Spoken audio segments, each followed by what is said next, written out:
बिस्मिल्लाहिर्रहमानिर्रहीम, अस्सलामुअलैकुम and a very good morning. साथ साथ आपको जुम्मा मुबारक कहूँगी जनाब। गुड मॉर्निंग पब्लिक के एक नए एपिसोड के साथ मैं हूँ अर्मिला हसन। उम्मीद करते हैं आप बिल्कुल ठीक ठाक होंगे, मज़े में होंगे, आपकी सुबह अच्छी हुई होगी। आज वीकेंड है बहुत सारे लोगों का, मुझ समेत। अभी मैंने थोड़ी देर पहले कंफर्म किया उन्हें आने से पहले कि बताएं कि वाकई आज फ्राइडे और कल मेरा ऑफ है, क्योंकि फ्राइडे का दिन मेरे लिए बड़ा अच्छा इसलिए होता है। वैसे ही कह लें मुबारक दिन होता ही होता है, लेकिन मेरे लिए अच्छा इसलिए होता है क्योंकि मेरा सैटरडे ऑफ होता है, तो उसके बाद मुझे लॉन्ग वीकेंड बनता है और मुझे ये मोटिवेशन चाहिए होती है पूरे वीक में। वैसे बहुत सारे लोगों को चाहिए होती है। ये आपने बिल्कुल मुझे सुबह सुबह जज नहीं करना कि मैं काम चोरी करने की कोशिश करी हूँ। Just a weekday weekend, sorry, कि मुझे वीकेंड चाहिए होता है। लेकिन उसके साथ साथ जी वीकेंड से पहले आपको पता है कुछ इंपॉर्टेंट डेवलपमेंट्स हैं जो हमने आपके साथ शेयर करनी है। वैसे तो इस बार हम पिछले 2 वीकेंड से देख रहे हैं कि सैटरडे संडे को भी बड़ी पॉलिटिकल हैपनिंग्स हो रही होती हैं और उस दौरान सुबह 5-5 बजे तक इजलास जारी रहे हैं, पिछले इतवार को भी। तो आज हम इस हवाले से तो बात करेंगे, लेकिन साथ साथ जी कल की डेवलपमेंट को डिस्कस कर लेते हैं। बानी पीटीआई की जो अहलिया है बुशरा बीबी, उनको 9 माह बाद ज़मानत पर रिहा कर दिया गया है। उन्हें इस साल 31 जनवरी को तोशाखाना केस में 14 साल कैद की सज़ा हुई थी और इस्लामाबाद हाई कोर्ट ने बुशरा बीबी की तोशाखाना केस में सज़ा मुअत्तल कर दी थी, जिसके बाद उन्हें तोशाखाना 2 केस में दोबारा गिरफ्तार किया गया था। जमीयत उलमा इस्लाम के जो जनरल सेक्रेटरी हैं मौलाना अब्दुल गफूर हैदरी साहब, उन्होंने कहा है कि बुशरा बीबी के बाद इमरान खान भी आज नहीं तो कल रिहा हो जाएंगे। जबकि दूसरी तरफ जी इस्लामाबाद हाई कोर्ट ने बानी पीटीआई के चेकअप के लिए मेडिकल बोर्ड तश्कील देने का हुक्म दे दिया है। अभी 26वीं जिस आईनी तरमीम के हवाले से बात करें कि उस पर इख्तलाफात ख़त्म नहीं हुए कि MQM पाकिस्तान के रहनुमा जो हैं फ़ारूक सत्तार साहब, उन्होंने 27वीं आईनी तरमीम का इशारा दे दिया और उन्होंने दावा किया है कि 27वीं आईनी तरमीम से मुतल्लिक इत्तफाक हो चुका है। मुस्लिम लीग नून के साथ हमारा तहरीरी मुआहदा हुआ है। एक और अहम खबर इसमें साथ साथ ये भी है कि BNP के मेंगल के जो सरबराह है सरदार अख्तर मेंगल साहब, उनके खिलाफ दहशतगर्दी का मुकदमा दर्ज कर दिया गया है, जिसमें उन पर इल्ज़ाम आयद किया गया कि उन्होंने सेनेट के अमले को ज़दवकूब किया है। और ये सारी इंपॉर्टेंट डेवलपमेंट्स हैं। दूसरी जानिब एक और इम्पॉर्टेंट बात कि आज जो चीफ जस्टिस हैं काजी फाइज ईसा साहब, उनके एजाज़ में आज फुल कोर्ट रेफरेंस भी होगा। उनका आज आखिरी दिन है as a chief justice of Pakistan. आपको पता है कि इस हवाले से हमने बात करनी है कि आज उनका आखिरी रोज़ है, उनके लिए अलविदाई शाइया भी दिया जाएगा। इस हवाले से भी डिस्कशन करेंगे। हमारे साथ मुबश्शिर बुखारी साहब मौजूद हैं। आज पहली बार किसी मॉर्निंग शो का हिस्सा बने हैं सर, क्योंकि फिर उन्होंने बताया कि वो सुबह आज उनका जो कह लेना उनके करियर का पहला मॉर्निंग शो है। तो it's an honour sir, thank you very much. Good morning, कैसे हैं आप? बहुत शुक्रिया, वेरी गुड मॉर्निंग। और मैं बिल्कुल ठीक, आप सुनाइए? बिल्कुल ठीक ठाक। बहुत शुक्रिया कि आपने प्रोग्राम में हमें सुबह सुबह ज्वाइन किया। मुबश्शिर साहब, जिस तरह से अभी हम बात करें कल की जो बड़ी इंपॉर्टेंट डेवलपमेंट, और फैसल वाडा साहब ने इस हवाले से प्रेडिक्शन भी दी थी जी के, और कल वो रात को एक टीवी शो में बैठे भी हुए थे। उन्होंने कहा कि मैंने कहा था ना कि बुशरा बीबी रिहा हो जाएंगी और ये डील के नतीजे में हुई है। तो आपको भी ऐसा ही लगता है? जी, मैं एक तो इस तरह की जो हेर से है उस पर यकीन नहीं रखता। फिर मैं आजकल सोशल मीडिया बिल्कुल नहीं देखता, क्योंकि social media is flooded with rumours और कंस्पिरेसी थियरीज। मैं सिर्फ वो देखता हूँ जो प्लॉजिबल है, क्या चांसेस हो सकते हैं, और कुछ अपनी इंफॉर्मेशन होती है जी। तो डील तो इसे नहीं कहा जा सकता, लेकिन कहा भी जा सकता है। यानी ये एक अजीब एम्बिगुअस सी चीज है। उसकी वजह ये है कि देखिए, कोई कत्ल का मुल्जिम भी हो, उसको जमानत का हक होता है जब तक उसकी कन्विक्शन नहीं होती। अब बुशरा बीबी के मामले में आपने अपने इंट्रो में फरमाया कि 14 साल की कैद हो गई, जिसको इस्लामाबाद हाई कोर्ट ने जो है वो सस्पेंड किया, और उसके बाद तोशाखाना 2 केस इनके खिलाफ रजिस्टर हुआ, जिसके लिए ये बार बार जो है वो दरखास्तें दे रहे थे। और फिर सडनली 26th अमेंडमेंट पे आपने देखा, इसको मतलब सिर्फ हम थोड़ा सा तज्जिया करते हैं सूरत हाल का, कि पीटीआई जो है वो मुसलसल कहती रही। सबसे पहली बात तो राना सनाउल्लाह साहब ने कह दिया, लेकिन हम वो बात महसूस कर रहे थे कि पीटीआई जो है वो अनड्यूली जो है वो ओन कर रही है जस्टिस मंसूर अली शाह साहब को, जो कि बड़े शानदार जज थे। अच्छा, उनकी वजह से फिर उनका एक फैसला, हालांकि उनके तारीख में बड़े शानदार फैसले हैं, लेकिन एक फैसला ये रिजर्व सीट के ऊपर जो उन्होंने लिखा, उसमें उनके कई साथियों के जो डिसेंट नोट्स आए हैं, उसमें लीगल रीजंस जो बताई गई हैं वो मेरा ख्याल है काफी वैलिड है। चूंकि लीगल कोर्स को आप इग्नोर नहीं कर सकते अपने फैसलों में, तो उस एक फैसले की वजह से एक तो थोड़ा सा मंसूर अली शाह साहब की जो था बहुत ज्यादा chances chief justice of Pakistan बनने के, वो मादूम हुए। और उसके साथ साथ जो पीटीआई ने 26th अमेंडमेंट पे जो जेस्चर्स दिए, मसलन उनके तमाम अरकान जो हैं, तमाम लीडर, मतलब उमर अयूब साहब, बैरिस्टर गौहर साहब, अली जफर साहब जो उनके लीगल विजर्ड हैं, ये उन कमेटीज में इजलासों में शिरकत करते रहे। लेकिन at the end of the day barrister Gauhar Ali Khan sahab ने ये भी कहा कि जनाब हम 98% अमेंडमेंट्स की क्लॉजेस के ऊपर राजी हैं, हमारा एग्रीमेंट हो चुका है, पर हम बानी पीटीआई के पास जाके उनसे गो एड लेंगे। अच्छा, अब वो जब बानी पीटीआई के पास गए हैं तो उधर से गो एड नहीं मिला। तो ये एक अजीब कंफ्यूज सी सिचुएशन थी कि आप मीटिंग्स में बैठ रहे हैं, आप एग्री कर रहे हैं, फिर जिस तरीके से उन्होंने एब्सटेन किया सेनेट में भी और नेशनल असेंबली में भी, फिर सेनेट में एक खसूसी बात ये हुई कि आप जो ही वो बिल पास होता है, अली जफर साहब आके जिस तरीके से कांग्रेचुलेट कर रहे हैं। सो इन चीजों को अगर बुशरा बीबी की जमानत के साथ अगर आप देखें तो लगता है कि कहीं ना कहीं जो है वो ऐसी बात है, क्योंकि 26th अमेंडमेंट हो गई है। अब वो जो एक प्रोपेगेंडा था कि जनाब सुप्रीम कोर्ट ऑफ पाकिस्तान के जुडिशियल एक्टिविज्म की वजह से अंडरमाइन किया जाएगा पार्लियामेंट को या हुकूमत को, वो खतरा रिड्यूस हो गया है। और अब जो है इनको भी थोड़ा सा मार्जिन दे देना चाहिए। एक तो ये नजर आता है। दूसरा, अब्दुल गफूर हैदरी साहब का जो बयान है वो बड़ा मानीगेज है कि इमरान खान साहब की रिहाई होगी, लेकिन उसके अलावा भी उन्होंने कुछ कहा है। उन्होंने कहा है कि हमने, यानी जमीयत उलमा इस्लाम ने, ये महसूस करते हुए कि पीटीआई की लीडरशिप थोड़ी सी हॉट वाटर्स में है, क्योंकि उनके लोग गिरफ्तार हैं, उनके लिए अपने वोटर्स को पैसिफाई करना जो है वो थोड़ा सा मसला होगा। ऐसी सूरत हाल में अगर वो अमेंडमेंट्स के लिए सपोर्ट अनाउंस करते हैं, तो हमने ही उन्हें मना किया कि आप इसके लिए वोट ना कीजिए ताकि आपको किसी किस्म की पॉलिटिकल एम्बैरेसमेंट का सामना ना हो। सो ये सारी चीजें जो हैं वो इस बात की तरफ इशारा करती हैं कि there is something cooking up in the background.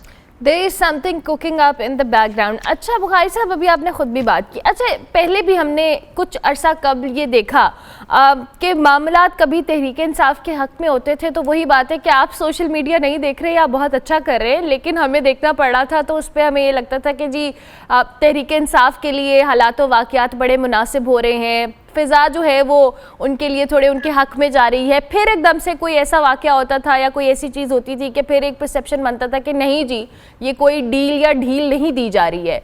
आपको लगता है कि ये भी किसी कॉन्स्पिरेसी थ्योरी के बुनियाद पे बातें हैं, या आपने जो बातें अभी सारी लॉजिकल की हैं कि ये कहीं ना कहीं इंटरकनेक्टेड हैं चीज़ें, लेकिन समटाइम्स ये परसेप्शन दिया जाने का भी तो एक पर्पज़ हो सकता है? देखिए, जमहूरियत में सबसे अहम चीज डील या ढील व्हाटएवर, मैं तो इसको इस तरह नहीं कहता, लेकिन आपका जो पॉलिटिकल बिहेवियर है वो बड़ा मैटर करता है।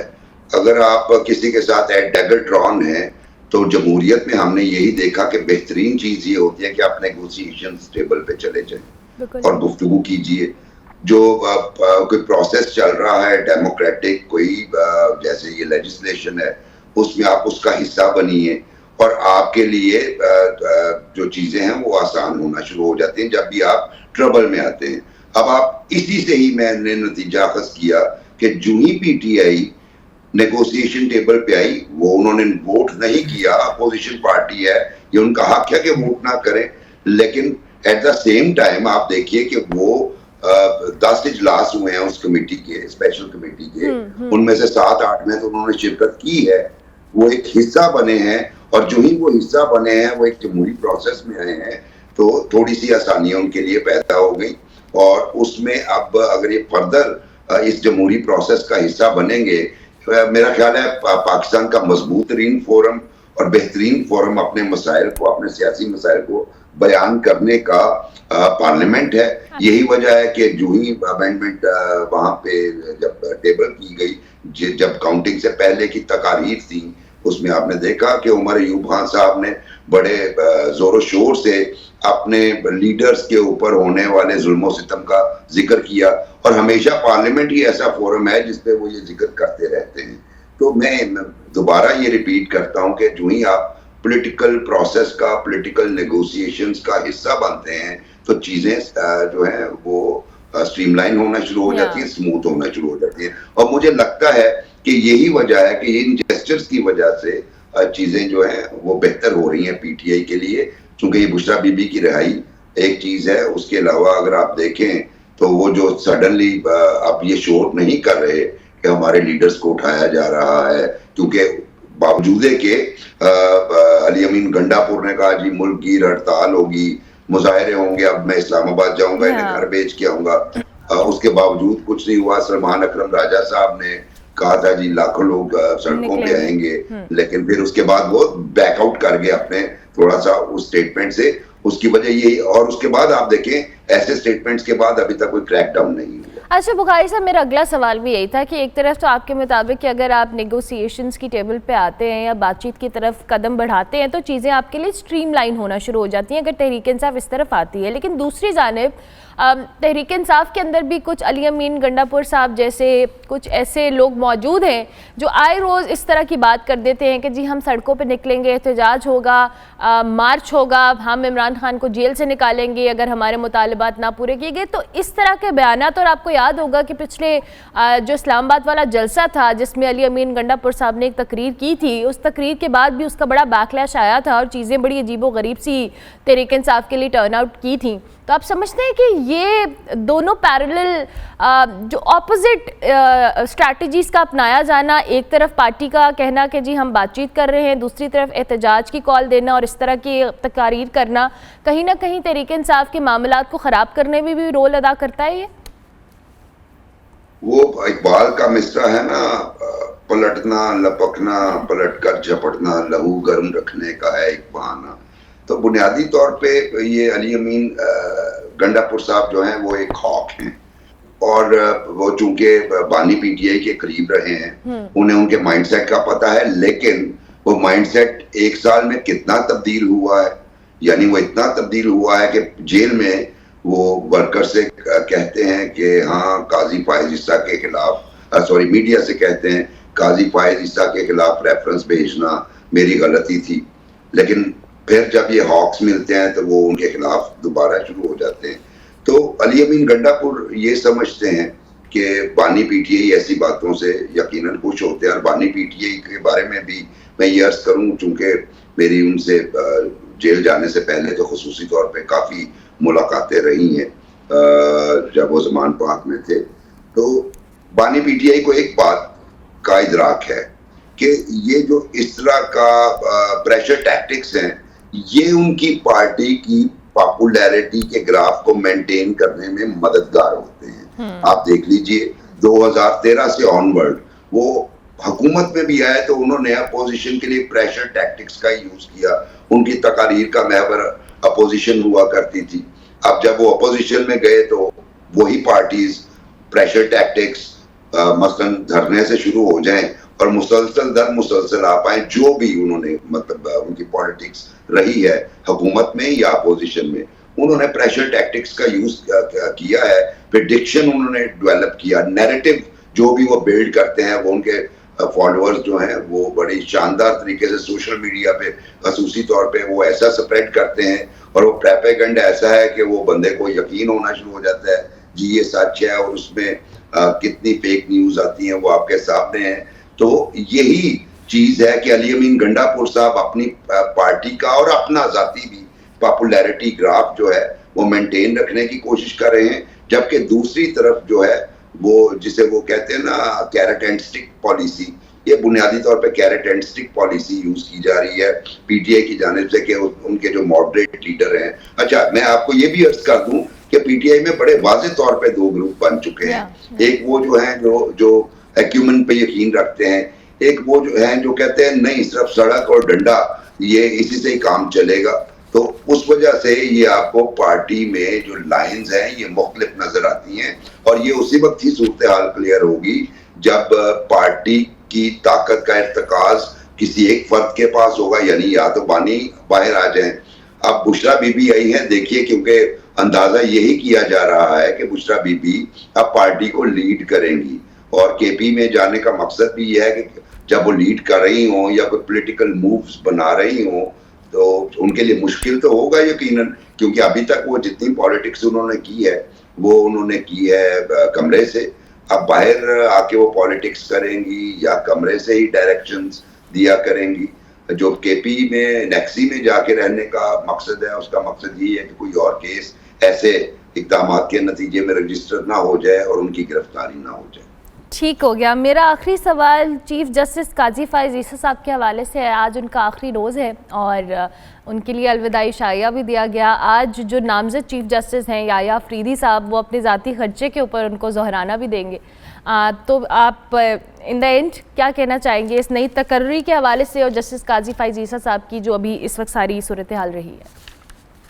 जी, मैं हमेशा जुडिशरी के मामले में बहुत क्रिटिकल रहा हूँ अपने करियर में और उसमें हमेशा मुझे जुडिशरी से शिकायत ही रही हैं, हालांकि मेरा ज़ाती केस तो कोई भी नहीं था, सिर्फ अवामुन्नास के मामलात में। मैं समझता हूँ कि काजी फ़ाइज़ ईसा एक बड़ा शानदार कैरेक्टर थे और जुडिशरी में हमें जो माजी में नाम मिलते हैं जस्टिस कॉर्नेलियस का, रुस्तम कयानी साहब का, समदानी साहब का या दुराब पटेल साहब का और बहुत सारे नाम जो इस वक्त मेरे ज़हन में नहीं आ रहे, जो शानदार लोग थे जिन्होंने कंप्रोमाइज़ नहीं किए, उसमें काजी फ़ाइज़ ईसा एक नया इजाफा है, क्योंकि मैंने पहले कोई मिसाल नहीं देखी कोई ऐसा जज, वो पाकिस्तान के पहले जज हैं जिन्होंने अपने खिलाफ केस कंटेस्ट किया सुप्रीम जुडिशल काउंसिल में, अपने जूनियर्स के सामने वो अपने आप को प्लीड करते थे।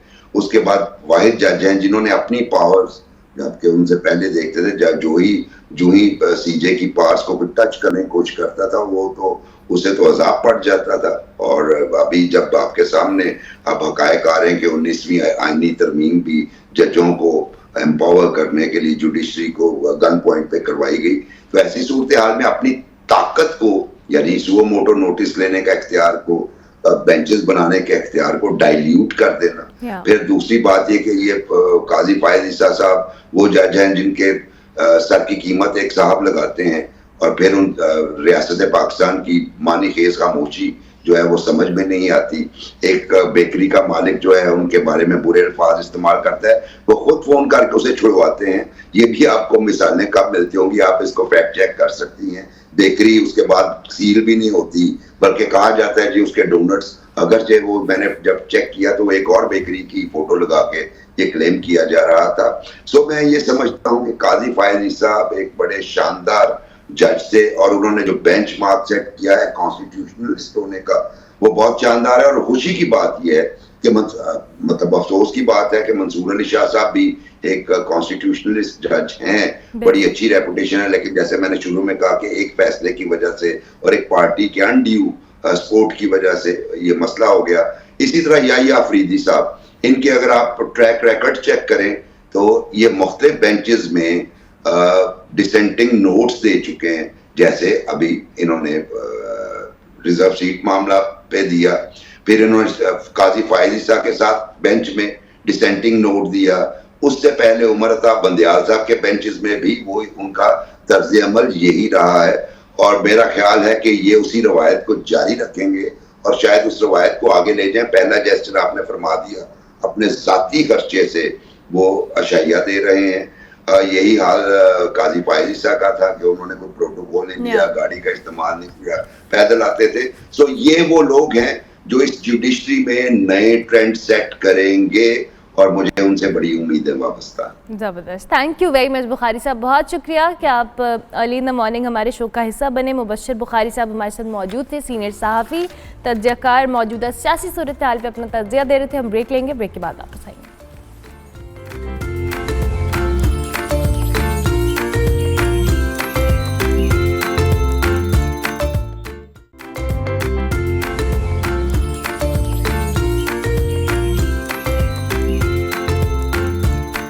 Welcome back to good morning public जी। ब्रेक के बाद वापस आ गए हैं। पाकिस्तान और इंग्लैंड के दरमियान आपको पता है फैसला कुन टेस्ट मैच का जो पहला दिन है बड़ा इंटरेस्टिंग रहा जी। आज पाकिस्तानी टीम की परफॉर्मेंस कैसी रहेगी और ये 10 बजे मैच स्टार्ट हो रहा है जी, इस हवाले से हम ज़रा तज्जिया ले लेते हैं। सैयद मोहम्मद अवैस हमारे साथ मौजूद हैं। Awais, thank you very much, good morning, कैसे हैं आप? जी अस्सलाम वालेकुम, कैसी हैं आप? ठीक हैं? मैं बिल्कुल ठीक हूँ अवैस। मैच तो अभी 10 बजे शुरू होगा। 267 पहला जो इंग्लैंड का रहा इनिंग्स का स्कोर और पाकिस्तानी टीम 73 रन पे 3 आउट हैं। पहले तो हम इंग्लैंड की बैटिंग की बात करें और पाकिस्तानी स्पिनर्स की बात करें, खासतौर पे साजिद खान की। कैसी देखी आपने पहले दिन की जो मैच की परफॉर्मेंस है? देखिए, पहले दिन मैच की परफॉर्मेंस तो पूरी की पूरी पाकिस्तान को मैं कहता हूँ इसका क्रेडिट जाता है, सिवाय वो जो 100 रन की एक पार्टनरशिप सरे के बॉयज़ ने की थी, बहुत स्टैंडिंग थी उन्होंने जिस तरीके से फाइट नॉक किया। लेकिन पिंडी विकेट पे थोड़ा सा एक मैं कहता हूँ कि जो हमारा एक ऑब्जर्वेशन थी वो गलत निकली मेरी खास करके, क्योंकि जितना इस विकेट को जज किया आज तक यहाँ खेले भी हैं वो तीसरे दिन जाके कहीं ना कहीं टर्न होती है। लेकिन पहले दिन से जितना शार्प टर्न यहाँ पर मिल रहा था तो पता लगा कि इस विकेट के अंदर स्पिनर्स के लिए डोमिनेशन बहुत ज़्यादा और पाकिस्तान स्ट्रगल करेगा। इंग्लैंड तो करेगा ही करेगा, जो बैसबॉल क्रिकेट थी वो इनकी खत्म हुई है। लेकिन इन्होंने शायद एक चीज़ होती है ना, हमेशा इन्होंने बनाई थी कि शायद पूरी दुनिया के अंदर हम लोग बैसबॉल के नाम से जो क्रिकेट है उसकी तर्ज पे खेलेंगे, वो आपको स्ट्रगल करते हुए अब नजर आ रहा है इंग्लैंड की। अगर आप बात करें पाकिस्तान की वैरस बात करें, थोड़ा सा अरमला ठीक है आपके स्पिनर्स ने इसमें डोमिनेट किया सारे मामला हैं, लेकिन मैं लेट्स कम टू रियलिटी की मैं बात करूंगा। जब आप अपनी बैटिंग की बात करते हो आपकी स्ट्रगल फेस में आपको नजर आ रही है। आप अपने ओपनर्स को देख लें, वो कंसिस्टेंटली स्ट्रगल कर रहे हैं, इसलिए आप ठीक है एक विनिंग कॉम्बिनेशन के साथ कैरी जरूर करते हैं। लेकिन मैंने उस दिन भी बात कर रहा था कि आपके पास डोमेस्टिक का टॉप परफॉर्मर जैसे कामरान गुलाम की आप बात कर रहे थे कि यार उसको चांस दें, ऐसे ही आपके पास एक और लड़का हुरैरा मौजूद था जिसने 100 भी किया, 100 भी किया। उनको इन डोमेस्टिक खासकर के इन विकेट्स का बेहतर जज होता है। दो चीजें हैं, मुझे पता है लोग ये भी बात करते हैं कि यार इतनी मुश्किल कंडीशन के अंदर उसको लेके आना, वो ना परफॉर्म करे, फिर आप उसको ऑब्वियसली क्रिटिसाइज करते हो। लेकिन मैं इसलिए कह रहा हूँ कि यार जितना आपके पास इस वक्त एक पूरा प्लंदा आ चुका है, चाहे अब्दुल्ला शफीक की बात करूं चाहे साइम की बात करूं की परफॉर्मेंस का, दैट मींस कि आपको कहीं ना कहीं अब डिसीजन लेना है। शायद इस टेस्ट मैच के बाद हम डिसीजन ले लेंगे इनको ड्रॉप करना है क्या करना है, तो ये थोड़ा सा एक लम्हा फिक्र जरूरत है। लेकिन जो इस वक्त जो पार्टनरशिप की सबकी नजरें हैं वो शान मसूद की हैं, क्योंकि शान मसूद आपको पता है कैप्टन परफॉर्म भी नहीं कर रहे, बैटिंग से उनके आज सच को रन्स भी नहीं निकल रहे, कैप्टनसी पे भी उनके बहुत ज्यादा आपको पता है इस वक्त डाउट्स जो हैं वो क्रिएट हुए हैं। वो किस तरीके से साउथ शकील के साथ ये जो आपको पता है जो इस वक्त हमने 200 के करीब आई गेस वो लोग इस वक्त लीड कर रहे हैं, उसको किस तरीके से पार्टनरशिप में कन्वर्ट करना है। 78 के करीब हमारा स्कोर हुआ है, आसान नहीं है, ये विकेट बहुत मुश्किल है। पाकिस्तान ने चौथी इनिंग्स में बैटिंग करनी है, चौथी इनिंग्स में हम अपनी सादे अल्फाज में कहें तो एक गज गज जो उनसा स्पिन हो रहा है, ये आसान नहीं होगा पाकिस्तानी बैट्समैन के लिए। ठीक हो गया, पाकिस्तानी बैट्समैन के लिए आसान नहीं होगा। आज आप क्या समझ रहे हैं जी, जैसे आपने कहा कि जैसे हमारी जो बैटिंग लाइन है वैसे आपने हमेशा कहा कि स्ट्रगल करती हुई नज़र आती है, और ऐसा नहीं है कि ये को पहली दफ़ा है, हम इस पे माजी में भी देख चुके हैं। दो कि अच्छी बात है कि हमने जो भी पिछला टेस्ट मैच जीता है उसमें पाकिस्तानी टीम ने बड़े अरसे के बाद एक अच्छी डेवलपमेंट रही है, लेकिन स्टिल हमें अपनी बहुत सारी चीज़ों पर काम करने की ज़रूरत है। सिर्फ हम बॉलिंग के ऊपर रिलाई नहीं कर सकते या एक दो प्लेयर्स के ऊपर रिलाई नहीं कर सकते। We need to team build a team जो कि इस सारे सिचुएशन में प्रेशर में हैंडल कर सके, जो भी एक प्रॉपर प्लानिंग या स्ट्रैटेजी है उसके साथ मैच को कैरी कर सके। देखिए अरबला, एक तो जो सबसे बड़ा एक इशू जो मुझे भी आज पाकिस्तान क्रिकेट बोर्ड के अंदर एक मामलात पे नजर आया था ना, ठीक है आपको डिफीट हुई थी पहले टेस्ट मैच के अंदर, दूसरे में आकिब जावेद भाई की थोड़ी सी गुड्डी चढ़ी, ऑब्वियसली उन्होंने जो बात की वो बनती भी, क्योंकि आपको कितने अरसे के बाद आपको एक जीत मिली। लेकिन जो सबसे बड़ा एक जो इशू है ना, ऐसा कैप्टन ऐसा कोच की मैं बात करूं, ऐसा कैप्टन ऐसा coach lead from the front का एक अल्फाज होता है, क्योंकि वो टीम को लेके चलते हैं ग्राउंड के अंदर, उन्होंने टीम को खिलाना, उन्होंने टीम को जितवाना है। आपने सबसे बड़ा क्या मसला किया, आपने जेसन गिलेस्पी से और जो कैप्टन है उससे वो चीज़ वापस ले ली कि जी सिलेक्शन कमेटी टीम को सिलेक्ट करके देगी, आपने सिर्फ जाके अंदर खिलाना है। ये गलत इस सेंस में होता है, कैप्टन पे भी प्रेशर आता है, कोच पे प्रेशर आता है। किस लिए अगर आप एक टेस्ट मैच इंशाल्लाह जीत जाते हो, वाह वाह आपके सिलेक्टर्स की होगी, वाह वाह आपके क्रिकेट बोर्ड की हो जाएगी। अगर आप टेस्ट मैच हार जाते हो, मैं बैठा हूँ या कोई बैठा है, सबसे ज्यादा क्रिटिसाइज करेगा आपके कोच को पकड़ के, आपके कप्तान को पकड़ के, बल्कि उसका बेचारे का कोई लेन देन नहीं। टीम सिलेक्शन की बात मैं कर रहा हूँ, जेसन गिलेस्पी ने, मैं क्योंकि कल एक आर्टिकल पढ़ रहा था क्रिकेट पे, मैं थोड़ा सा सॉरी डाइवर्ट कर गया शायद उसको, उसमें बाकायदा उन्होंने लिखा हुआ है कि मेरा जो कॉन्ट्रैक्ट हुआ था उसके अंदर ये सारे मामलात लिखे हुए थे। दैट मींस कि वो नाखुश हैं इस चीज से। ऑस्ट्रेलियन माइंडसेट है, वो डिफरेंट एक माइंडसेट से आते हैं। ऑस्ट्रेलिया माइंडसेट हमेशा कहता है वो टीम के साथ काम करता है। वो देखें एक गलत, हम खास करके यहाँ पर ऐसा क्रिकेट फैंस है, हम लोग ये गलत काम क्या करते हैं कि हम लोग करते हैं कि 2 मैचेस के बाद हम एक प्लेयर को या कोच को जज करने लग पड़ते हैं, भाई ये तो ऑस्ट्रेलियन था, इसने क्या किया। आपको टाइम चाहिए एक सेटअप को लेके आने के लिए। अगर आप कप्तानी की भी बात करें, जिस मामलात की बात करें, आज आपको पता है चैंपियंस ट्रॉफी आपके सर पे है, 3, 5, 6 महीने रह चुके हैं। हमें व्हाइट बॉल कप्तान का ही नहीं पता। बेचारा जो टेस्ट क्रिकेट का कप्तान है वो डरा हुआ है कि पता नहीं यार मैं अगले टेस्ट क्रिकेट में कप्तान होगा नहीं होगा। इस चीज को हमने खत्म करना है। इनको थोड़ा रिलैक्स करें। चैंपियंस ट्रॉफी तक कप्तान बनाना है। जिसको क्या करना है, डिसीजन लो यार, थोड़ा दलेरी का डिसीजन लो। मुझे नहीं पता किस चीज की इतनी हिचकिचाहट है या डर पाकिस्तान क्रिकेट बोर्ड के अंदर बैठा हुआ है कि डरते हैं वो नाम लेते हुए किसी का कि यार ये कप्तान है। सीधी बात करो कि कप्तान है, इसको बैकअप करो। ये आपका कप्तान है भाई, नहीं कर सकते बैकअप, वो डोर है, बाहर जाओ यहाँ से। कुछ भी नहीं होने वाला इस चीज पे। कल पिंडी स्टेडियम के अंदर मेरी एक लड़के से भी बात हो रही थी। अगर हम बड़े प्लेयर्स की बात करें जिनको रेस्ट दिया गया, ड्रॉप नहीं किया, तो रेस्ट चले ड्रॉप कर दिया गया टीम से। सारे एक ही बात कर रहे थे। वो कर रहे थे कि इस टेस्ट मैच के अंदर पूछा गया कि क्या बाबर आजम या शाहीन को मिस कर रहे हैं। लोगों ने एक ही बात की, उन्होंने कहा 80% मैं कह सकता हूँ कि नहीं मिस कर रहे।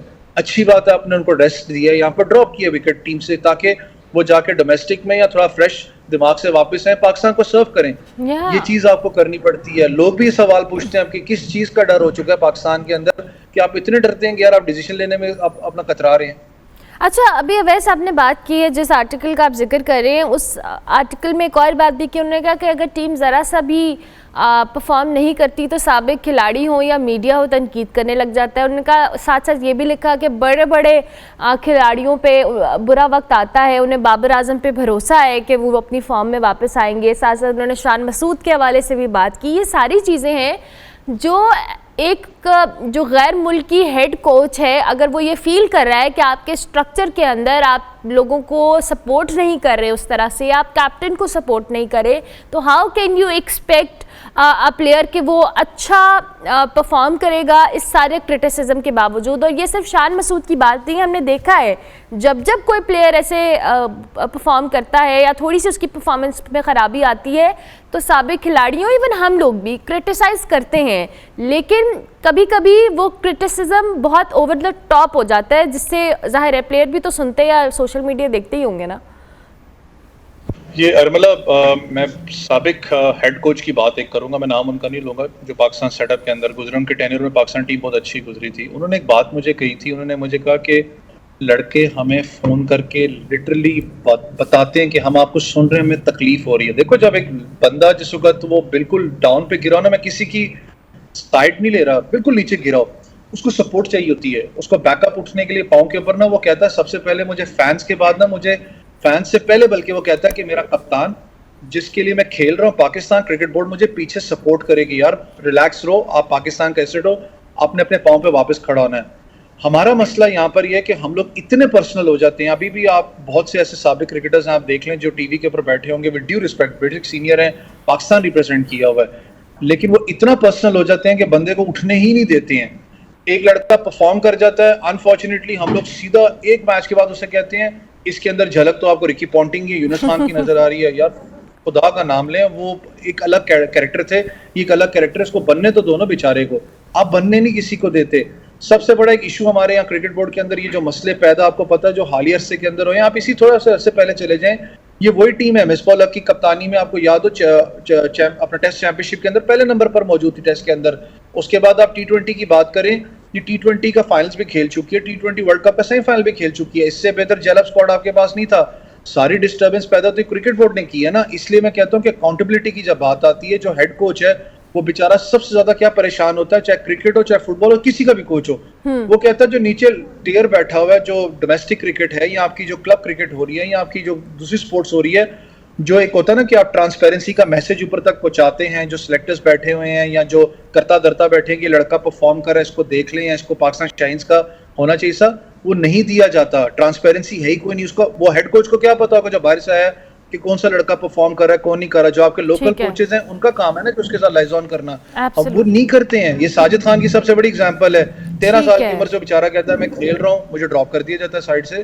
तो ये चीजें क्रिकेट बोर्ड को खत्म करनी पड़ेंगी अगर आप रिजल्ट्स चाहते हैं तो। Thank you very much Awais, बहुत शुक्रिया आपका। सैयद मोहम्मद अवैस हमारे साथ मौजूद थे, क्रिकेट पे अपना तर्जह दे रहे थे। ब्रेक लेते हैं, ब्रेक के बाद वापस आते हैं।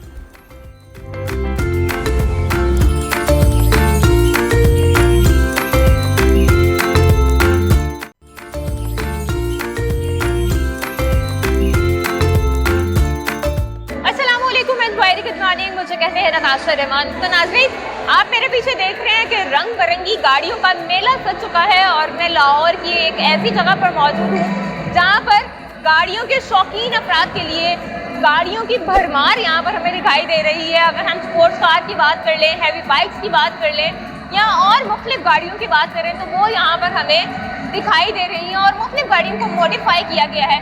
इन गाड़ियों को कैसे मॉडिफाई किया गया है, लोगों के क्या शौक हैं और लोग आज की गाड़ियों के मेले को कितना पसंद कर रहे हैं, आइए आपको बताते हैं।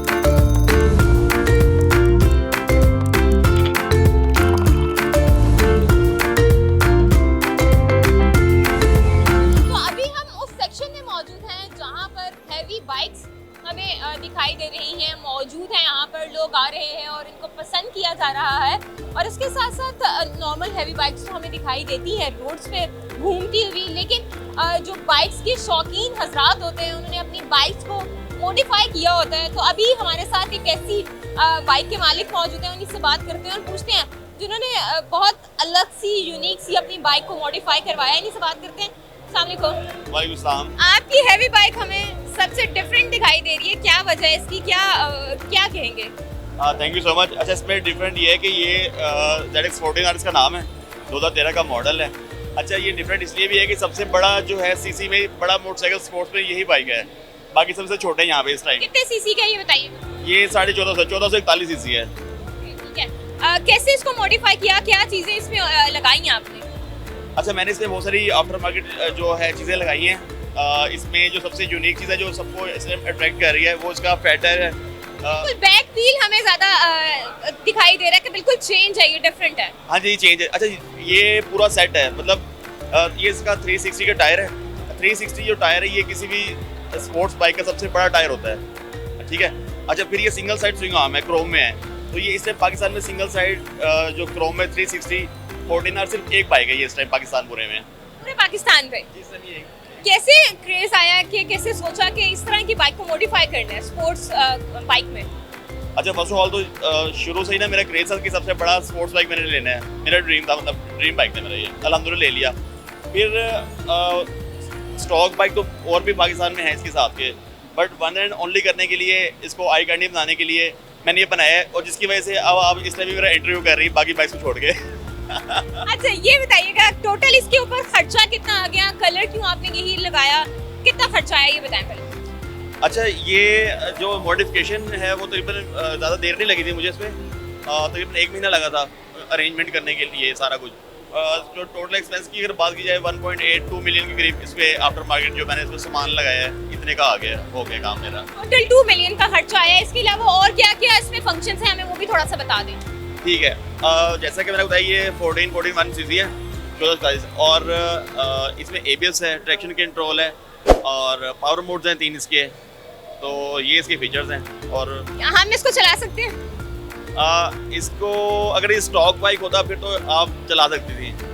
जो अभी से ये आफ्टर मार्केट मैंने इंस्टॉलेशन की है, मॉडिफाई किया, तो इसको चलाने के लिए थोड़ा सा एक्सपर्ट होना बहुत ज़रूरी है। अच्छा, ठीक है, ये बताइएगा ये पेट्रोल पे है या इलेक्ट्रिकल बाइक है?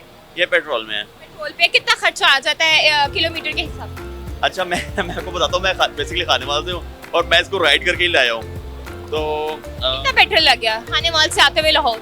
अच्छा, ये ना देखने में लग रहा है कि बहुत ज़्यादा पेट्रोल पीती है, बट इस तरह है नहीं। ये मेरा एक टैंक लगा और मैं एक टैंक में यहाँ पे शो तक पहुँच गया हूँ। एक टैंक में कितने लीटर होते हैं? इसमें ऑलमोस्ट 4200 रुपये का आया था। अब देखिए 4200 रुपये में कितना, 18 लीटर, 18-19 लीटर। 18-19 लीटर खाने वाल से लाहौर आते हुए आपका लग गया। ठीक है जी, ये बाइक सबको अपनी तरफ अट्रैक्ट कर रही है, मुझे भी अट्रैक्ट कर रही थी। तो मैंने सोचा कि जानते हैं और देखते हैं कि इस बाइक में ऐसी क्या चीज़ है और क्या इसमें यूनिक चीज़ है। तो ये पूरे पाकिस्तान में पहली ऐसी बाइक है जो कि सबसे हैवी है और 1450 सीसी ये बाइक है, इसका इंजन है और अपने शौक के लिए उसको मॉडिफाई किया गया है। कुछ और गाड़ियाँ कैसे मॉडिफाई की गई हैं, आइए आपको दिखाते हैं।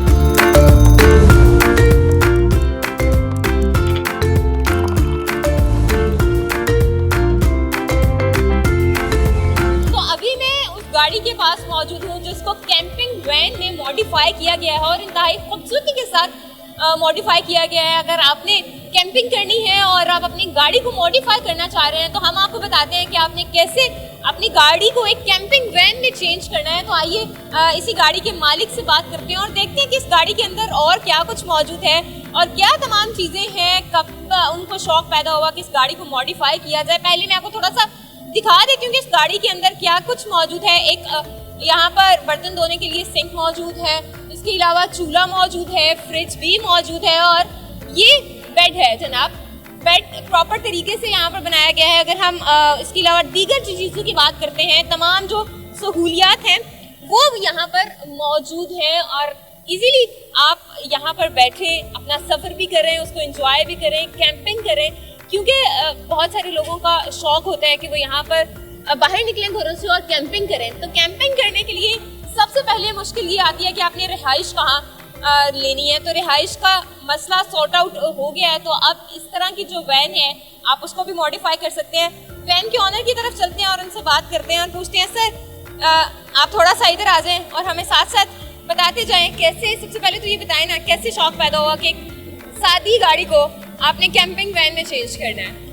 कैंपिंग मैंने बेसिकली अपनी फैमिली के लिए एक वैन बनाई थी, इसको माइक्रो बस बोलते हैं और 77 मॉडल है। ये मैंने एक्वायर की थी। ये सिर्फ एक ट्रांसपोर्टर वैन थी। ट्रांसपोर्टर वैन को मैंने फिर आहिस्ता आहिस्ता, ये पाकिस्तान की पहली कन्वर्जन थी जो ये मैंने किया अल्हम्दुलिल्लाह। इससे पहले एक ट्रांसपोर्टर वैन को इस तरह कैंपर वैन नहीं बनाया। ये बताएं, थोड़ा सा आप इधर भी आ जाएं, गाड़ी की तरफ आ जाएं, हमें ये बताएं कि बैटरीज का क्या सीन है, जो अंदर इलेक्ट्रिसिटी चल रही है उसका क्या सारा तमाम प्रोसेस है, कैसे इलेक्ट्रिसिटी दी जाती है। अच्छा, इसमें ये कि मैंने जो बैकअप बैटरी है वो है लिथियम बैटरी और वो चार्ज होती है, सोलर पैनल्स मैंने रूफ पे लगाए हुए हैं, उससे चार्ज होती है और सेकेंडरी आपकी जो चार्जिंग है वो इसकी इंजन से होती है। सोलर की कितनी प्लेट्स लगी हुई हो? 6 प्लेट्स हैं, 60 वॉट्स की हैं, वो सफिशेंट है मेरे लिए एक लिथियम बैटरी चार्ज करने के लिए। इसमें इस पे सारा कुछ चल रहा है इस टाइम। वो LCD है, इसका फ्रिज है, ये पंप है, सिंक का ये भी वर्किंग है, बाकी स्टीरियो वगैरह सब कुछ चलता है इस पर। इसमें एक डीजल बर्नर हीटर होता है जो हम अगर बहुत ठंडे इलाके में जाते हैं तो वहाँ पे हमें ज़रूरत पड़ती है, तो वो भी इलेक्ट्रिसिटी चलता है और साथ डीजल भी चलता है, वो भी चलता है। और एक सबसे बड़ा मसला ये होता है कि जब आप कैंपिंग के लिए निकलते हैं तो वॉशरूम का मसला होता है, उसके लिए क्या आपने सारा काम किया? वॉशरूम मेरा ये पोर्टेबल, आप अगर पीछे से आएँ आपको मैं दिखाता हूँ। आप दिखाते हैं, कैमरामैन से कहेंगे कि थोड़ा सा आप आ जाए हमारे साथ चलते हुए ताकि हम दिखा सकें कि एक जो वॉशरूम का मसला आता है, क्योंकि बच्चे जब साथ होते हैं फैमिली के तो आपको बहुत प्रॉब्लम फेस करना पड़ती है। वॉशरूम का प्रॉपर तरीके से बंदोबस्त किया गया है, एक प्रॉपर कैंप लगाया गया है, पानी का तमाम इंतज़ाम जो है वो किया गया। अच्छा ये बताएं, ये तो पोर्टेबल वॉशरूम हो गया, कैसे ख्याल आया और इसमें टोटल कितना खर्चा आ गया? खर्चे का अंदाज़ा इसलिए नहीं कि मैं ये over the period of 2 years मैंने ये सारा कंप्लीट किया था। तो मेरे पास अल्हम्दुलिल्लाह ये 7 साल हो गए, 6-7 साल हो गए मेरे पास गाड़ी। बच्चे खुश होते होंगे? जी बहुत एंजॉय करते हैं। जब ऐसी खूबसूरत गाड़ी आपके पास कैंपिंग वैन मौजूद हो तो बच्चे ना जिद करें, ऐसा तो बिल्कुल भी पॉसिबल नहीं हो सकता। मेरे पास भी ऐसी वैन होती तो मैं भी हर 6 महीने के बाद ही निकल जाती कि चलें जाके टूर करके आते हैं और मौज मस्ती करते हैं, एंजॉय करते हैं। कुछ और गाड़ियाँ आपको दिखाते हैं और देखते हैं कि उनको कैसे मॉडिफाई किया गया है। तो आइए हमारे साथ।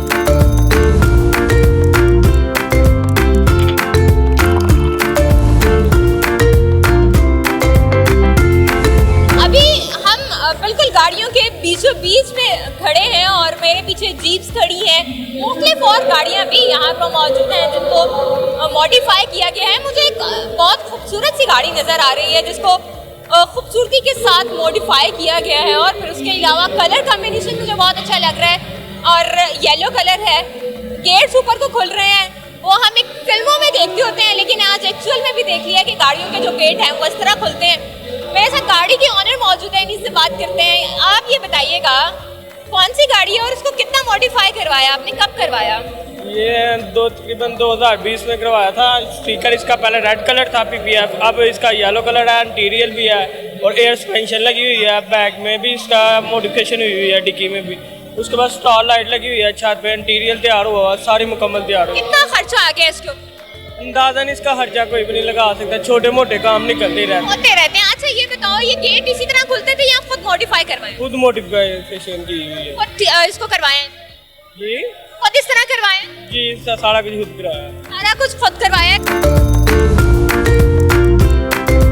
गाड़ियाँ यहाँ पर मौजूद हैं। लोग अपनी फैमिलीज के हमरा यहाँ पर आ रहे हैं और गाड़ियाँ पसंद कर रहे हैं। कुछ और लोग भी मौजूद हैं, उनसे बात करने की कोशिश कर लेते हैं वो क्या कहते हैं और उनको कितनी गाड़ियाँ पसंद है। ये सर अस्सलाम वालेकुम, किसके साथ आए? मैं अपनी फैमिली के साथ आया हूँ। कोई गाड़ी पसंद आई? हाँ, अभी वो जो उन्होंने हमर H2 EV, it's very beautiful. या बच्चों के कहने पे आए या खुद आए? नहीं, मेरे बेटे को एक्चुअली बहुत शौक है कार्स का, तो मैं उसी की वजह से आया हूँ टाइम निकाल के। मैं उसी को दिखा रहा हूँ और वो बहुत अच्छा फील कर रहा है। क्या देख रहे हैं कि गाड़ियों को जैसे मॉडिफाई किया गया है, नए तरीके से गाड़ियों को फिर यहाँ पर रखा गया है, क्या कहना चाहेंगे? नहीं, ये बहुत अच्छी चीज़ है। ऐसे इवेंट्स होने चाहिए फैमिलीज के लिए स्पेशली, और फैमिलीज बहुत एंटरटेन होती हैं इन चीज़ों से। इस तरह के और मतलब ज़्यादा से ज़्यादा करें तो हम साल भर वेट करते हैं। ये 6 मंथ्स के बाद, 4 मंथ्स के बाद, 2 मंथ्स के बाद होना चाहिए। बहुत अच्छी एक्टिविटी है। तो बिल्कुल जी, फैमिलीज के लिए बहुत अच्छी एक्टिविटी है और फैमिलीज को लोग लेकर यहाँ पर आ रहे हैं। मुख्तलिफ जो एक्टिविटीज़ हैं वो भी करवाई जा रही हैं। और खैर मुझे भी यहाँ पर आकर गाड़ियों के बारे में वो कुछ मालूम हो रहा है जो मुझे पहले मालूम नहीं था।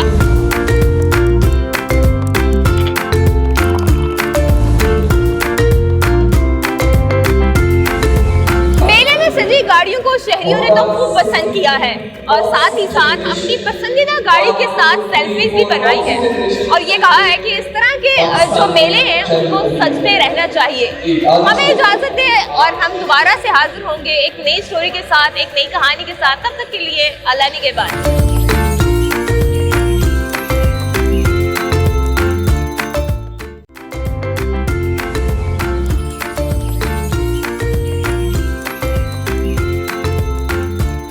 Welcome back to good morning public जी। प्रोग्राम का बिल्कुल आखिरी हिस्सा है। जाते जाते इस प्रोग्राम की क्लोजिंग करती हूँ मैं। इंशाल्लाह मेरी आपसे मुलाकात होगी अब मंडे को। कल और परसों आप हमारा बेस्ट ऑफ देख सकेंगे, लेकिन अभी आप हमारा सेगमेंट देखेंगे किताब दोस्त, जिसमें हम आपको मुख्तलिफ किताब दोस्त शख्सियात से मिलवाते हैं। देखते हैं आज के गेस्ट कौन है। मेरी तरफ से अल्लाह हाफ़िज़।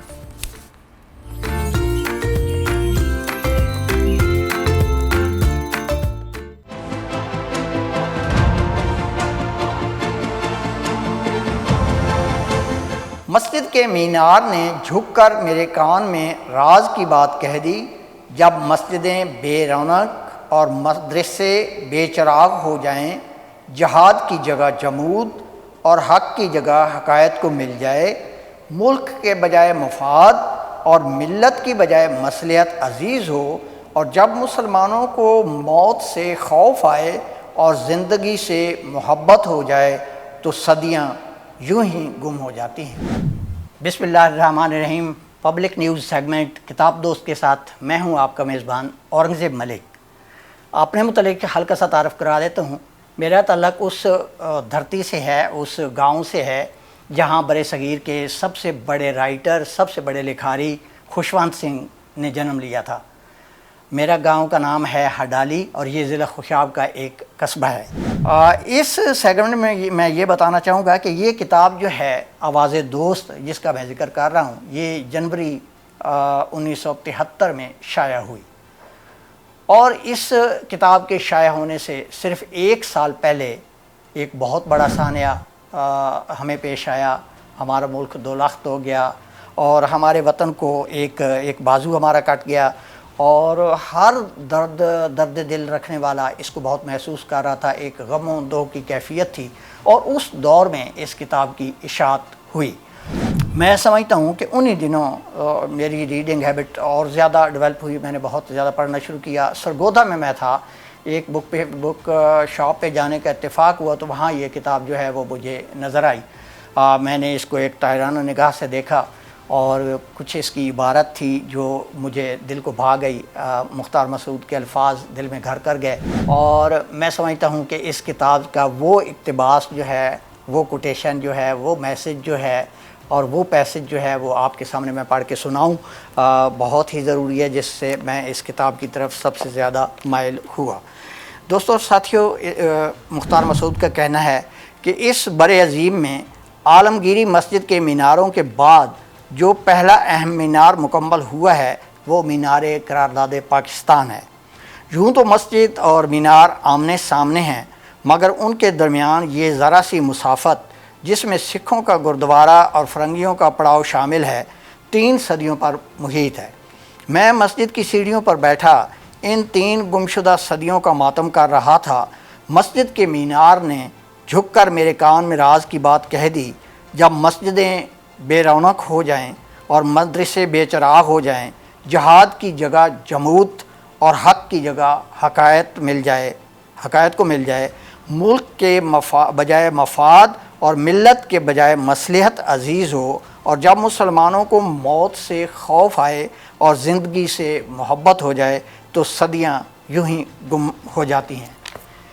ये इक़्तिबास मेरे लिए एक बुनियादी वजह बनी इस किताब की, और इसने मेरे दिल में बहुत एहसास पैदा किया। दोस्तों और साथियों, इस किताब के हवाले से मैं आगे बात, साहिब किताब की बात हुई, आवाज़ दोस्त की बात हुई, अपना मैंने तारुफ़ कराया। पहला जो उसका सब्जेक्ट मैटर है या मजमून है वो है मीनार पाकिस्तान। मैं ये बताता चलूँ कि मीनार पाकिस्तान की जब तामीर हो रही थी तो उस वक़्त लाहौर डिस्ट्रिक्ट के डिप्टी कमिश्नर थे मुख्तार मसूद साहब, और वो उस तामीराती कमेटी के मेंबर थे जो कि इस मीनार की तामीर के लिए बनाई गई थी।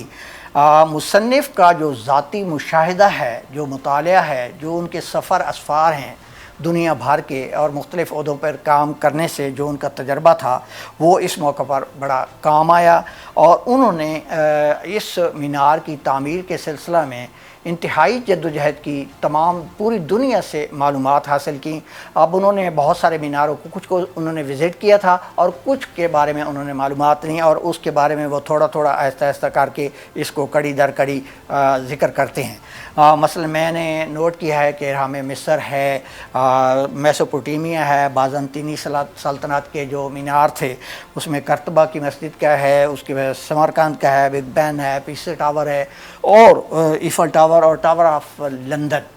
तो ये एक बैनुल-अक़वामी सतह पे जो मीनार मशहूर हैं उनका ज़िक्र उन्होंने किया है। उसके अलावा जब हम बरसगीर की तरफ नज़र दौड़ाते हैं, पाकिस्तान की तरफ नज़र दौड़ाते हैं, तो हमें पता चलता है कि उन्होंने जिन मीनारों का ज़िक्र किया है उसमें मनोड़ा का रोशन मीनार है, वो कबायली इलाकों में कुछ मीनारों का ज़िक्र करते हैं। शेखुपुरा के हरम मीनार का ज़िक्र इस किताब में मौजूद है, और फिर मकबरा जहांगीर लाहौर के नज़दीक और शाही मस्जिद के मीनार जो हैं वो भी, और आखिर में मीनार पाकिस्तान के हवाले से उन्होंने बात की है।